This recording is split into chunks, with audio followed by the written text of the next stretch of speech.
takpan mo ang iyong mga mata ng iyong kaliwang kamay at pakakaisipin ang taong mahal. Kung ikaw ay bilinak niya, kung hindi kanya kinakausap, gawin mo ito. Kahit pablinak kanya, kung walang way para kontakin kanya, gawin mo ito. Gamit ang kaliwang kamay, ilagay ito sa iyong mata, takpan mo ang iyong mga mata dito. Pakakaisipin mo ang taong ito.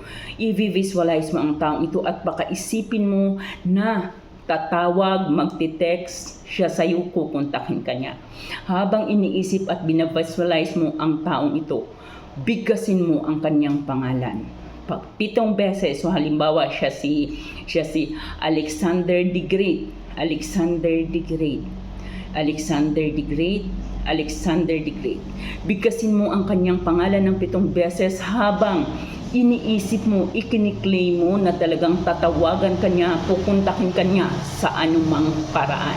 Pagkatapos mo po itong gawin, tanggalin na ang kamay. Pagka nabigkas na ito ng 7 beses, kalimutan ang inyong ginawa at magugulat ka na lamang ang taong ito ay pupuntak sa iyo.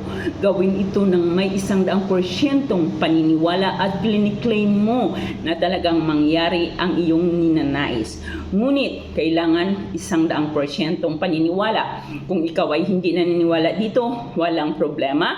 Huwag po ninyong gawin ang ating video at maghanap po kayo ng mga video na gustong-gusto ninyong panoorin. Dahil pag wala kayong tiwala sa mga ganito, hindi po ito ang para sa inyo. Maraming salamat at good morning po sa ating lahat.